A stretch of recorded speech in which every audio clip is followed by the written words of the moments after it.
Hello दोस्तों, आप सभी का वेद आयुर्वेदा में स्वागत है। आज हम पोस्टपार्टम हेमरेज के बारे में इस लेक्चर में देखेंगे।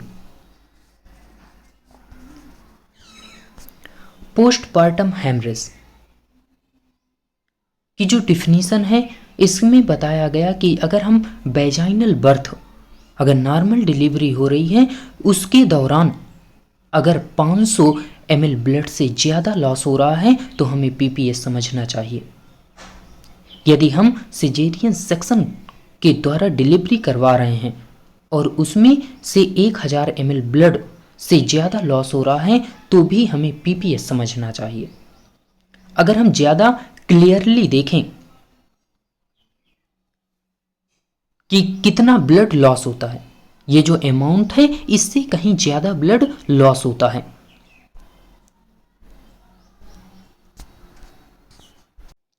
According to American College of Obstetrician and Gynecologist के अकॉर्डिंग अगर हम देखेंगे तो कह रहा है कि 10% से ज़्यादा हीमेटोक्राइट का 10% से ज़्यादा लॉस हो जाता है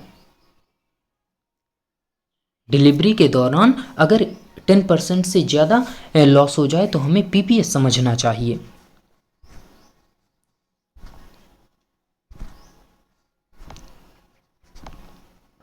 कुछ हम नॉर्मल कॉज के बारे में बात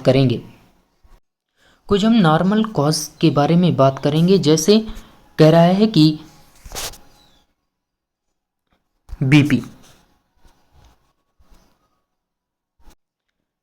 बीपी हाइपरटेंशन, कह रहा है कि increase pulse rate, fatigue, tiredness, pale, ये जो नॉर्मल काज हैं पीपीएच के बताए गए हैं। कह रहे हैं कि जो पीपीएच होता है वह दो प्रकार का होता है, एक प्राइमरी पीपीएच और एक सेकेंडरी पीपीएच। प्राइमरी पीपीएच हम किसे समझेंगे? तो कह रहे हैं कि जब बेबी का जन्म होता है उसके बाद 24 घंटे में अगर ब्लीडिंग हो रही है,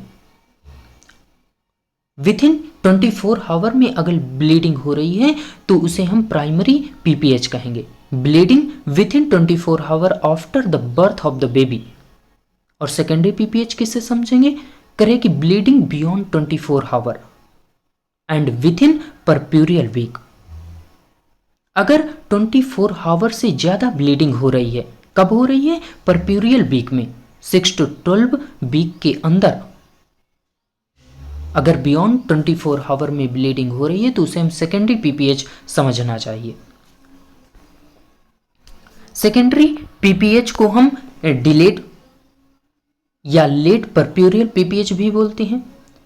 जो प्राइमरी पीपीएच है वह दो प्रकार का होता है, एक थर्ड स्टेज हेमरेज और दूसरा है ट्रू पोस्टपार्टम हेमरेज।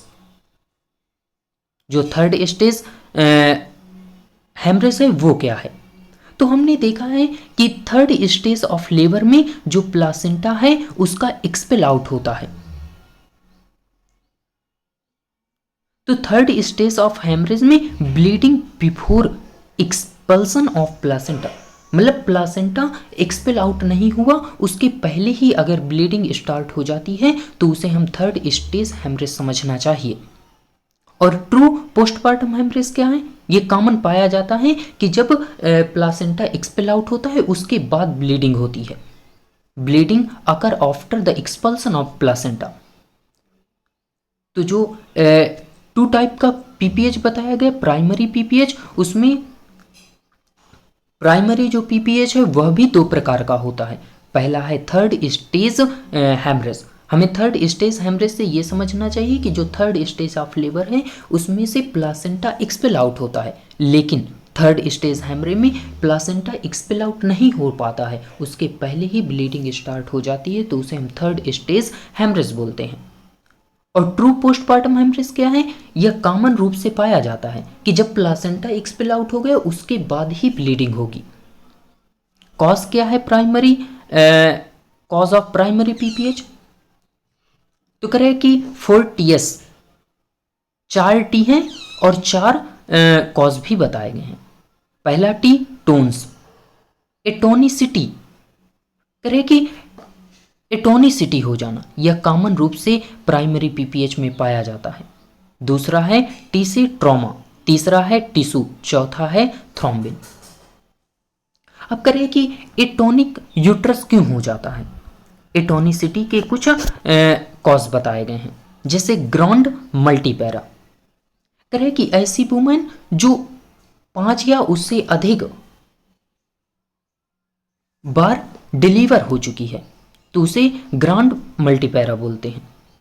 करें over distension of uterus, over distension तो करें कि यूट्रस के अंदर एक से अधिक फीटस का ग्रो करना। ओवर एक्सटेंशन ऑफ यूट्रस करें कि जब एक से अधिक यूट्रस होंगे तो ऑब्वियसली है कि यूट्रस का साइज बढ़ेगा। Malnutrition and anaemia, mismanaged third stage of labour. ये क्या है, तो हमने पहले भी बताया कि थर्ड स्टेज में प्लासेंटा एक्सपेल आउट होता है, लेकिन जब हम प्लासेंटा मान लो एक्सपेल आउट नहीं हो रहा, उसे स्ट्रॉन्ग तरीके से खींचा जा रहा है तो ब्लीडिंग हो सकती है। एंटीपार्टम हेमरेज, एंटीपार्टम हेमरेज 2 प्रकार इसमें आते हैं, एक प्लासेंटा प्रीविया और एब्रूप्टिव प्लासेंटा। तो प्लासेंटा प्रीविया क्या है, कॉमन हम देखते हैं कि जो प्लासेंटा है वह यूट्रस के अपर पोल पर लाई करता है, लेकिन प्लासेंटा प्रीविया में जो प्लासेंटा है वह लोअर पार्ट ऑफ यूट्रस में लाई करता है। एब्रूटिव प्लासेंटा क्या है, करे कि pre maturely separation of placenta, placenta mature नहीं हो पाता, उसके पहले ही उसका सेपरेशन हो जाता है तो उसे एब्रूटिव प्लासेंटा बोलते हैं। यूट्राइन फाइब्रॉइड अगर हो गया है तो भी यह टोनिसिटी का कॉज करेगा। तो कह रहे हैं कि इसमें 6 हैं जो एटोनिसिटी कॉज करते हैं। Grand multipara, over distension of uterus, malnutrition and anaemia, mismanaged of third stage of labour, antepartum haemorrhage. Antepartum haemorrhage में 2 हो गया, प्लासेंटा प्रीविया, एब्रूटिव प्लासेंटा और uterine fibroid. Cause of secondary PPH, तो करें कि retained tissue, ये common रूप से पाया जाता है सेकेंडरी पीपीएच में। Infection, endometritis, cervicovaginal laceration, secondary haemorrhage from caesarean section. तो ये कुछ कॉज थे जो सेकेंडरी पीपीएच कॉज करते हैं। उसके बाद हम क्या डायग्नोसिस करेंगे, तो कुछ जनरल डायग्नोसिस हैं उसे हम देखेंगे। करें कि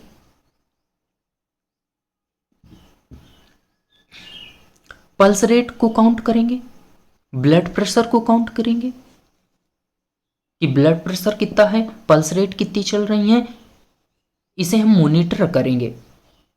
दूसरा है ब्लड टेस्ट कराएंगे, किसके लिए कराएंगे, तो करें कि आरबीसी के लिए, हेमाटोक्राइट और क्लॉटिंग फैक्टर देखने के लिए।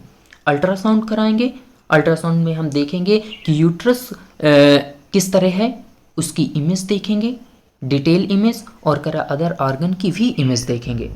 तो ये कुछ था कि हम पल्स रेट और ब्लड प्रेशर को नापेंगे।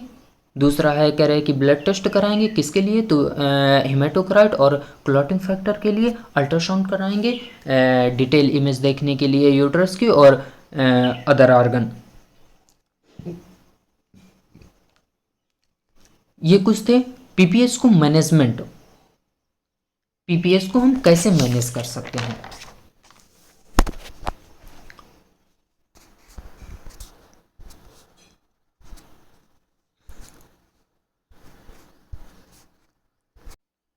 तो सबसे पहले हम पीपीएच मैनेजमेंट में प्राइमरी पीपीएच में देखेंगे। तो 2 प्रकार का है प्राइमरी, थर्ड स्टेज और ट्रू पीपीएच। तो चाहे ट्रू पीपीएच हो या थर्ड स्टेज पीपीएच हो, सबसे पहले कुछ नॉर्मल मैनेजमेंट किए जाते हैं जो इस प्रकार हैं। आईवी लाइन,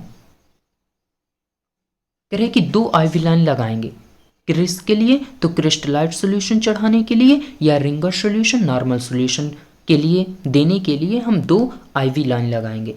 ब्लड टेस्ट किस लिए ब्लड टेस्ट करेंगे? तो कोगुलेशन, बीटी, सीटी, फाइब्रोजन, सीबीसी, क्रॉस मैचिंग, इन सब चीज़ों को देखने के लिए ब्लड टेस्ट कराएंगे। कुछ असेसमेंट करेंगे जैसे BP, temperature, respiratory rate, pulse rate, catheterize bladder. क्यों करेंगे? तो कह रहे हैं कि क्योंकि इसलिए कैथेटराइज ब्लैडर किया जाता है क्योंकि यूट्राइन कंट्रैक्शन में कोई इंटरफेरेंस ना हो पाए, सही से यूट्राइन कंट्रैक्शन हो जाए। अगर ब्लैडर भरा रहेगा तो यूट्राइन कंट्रैक्शन सही से नहीं हो पाएगा। और करा है कि यूरिन आउटपुट को मेज़र करने के लिए भी कैथेटराइज किया जाता है। तो चाहे हम थर्ड स्टेज मैनेजमेंट देखें या ट्रू पीपीएच, सबसे पहले ये कुछ नॉर्मल मैनेजमेंट है जो करना पड़ता है। थर्ड स्टेज मैनेजमेंट में क्या है? तो कह रहे हैं कि सबसे पहले जो यूट्रस है वो क्या है? सॉफ्ट है। इसके लिए हम यूट्राइन मसाज करेंगे जिससे हमारा जो यूट्रस है वो क्या हो सके? हार्ड हो जाए। तो करें कि प्लासेंटा सेपरेटेड, अगर प्लासेंटा सेपरेट है, और यदि प्लासेंटा सेपरेट नहीं है तो क्या करेंगे? अगर प्लासेंटा सेपरेट है तो सीसीटी, कंट्रोल्ड कॉर्ड ट्रैक्शन करने के बाद चेक फॉर कंप्लीटनेस, सही से देखेंगे कि पूरा प्लासेंटा सेपरेट हो गया है कि नहीं हुआ है, इस चीज को देखेंगे। उसके बाद अगर प्लासेंटा सेपरेट नहीं हुआ है तो जनरल एनेस्थीसिया देंगे, मैनुअल रिमूवल ऑफ प्लासेंटा, करें कि प्लासेंटा को रिमूव करेंगे। फिर उसके बाद चेक करेंगे कि प्लासेंटा कंप्लीटली सेपरेट हुआ है कि नहीं। ट्रू पीपीएच में क्या मैनेजमेंट करेंगे? तो जो ट्रू पीपीएच है, एटोनिक यूट्रस और करें ट्रॉमा, दो के कारण होता है इसका मैनेजमेंट। तो जो एटोनिक यूट्रस है उसमें जो यूट्रस है वो फ्लैवी होता है, उसको हार्ड बनाने के लिए यूट्राइन फंडल मसाज देंगे। उसके लिए कुछ ड्रग हैं जैसे यूटेरोटॉनिक, यूटेरोटॉनिक में करें oxytocin 20 unit in 500 IV, IV के द्वारा ऑक्सीटोसिन देते हैं। अगर इसके द्वारा भी जो यूट्रस है वो कंट्रैक्ट नहीं हो रहा तो दूसरी ड्रग मेथर्जिन 0.2 mg IM या IV दे सकते हैं।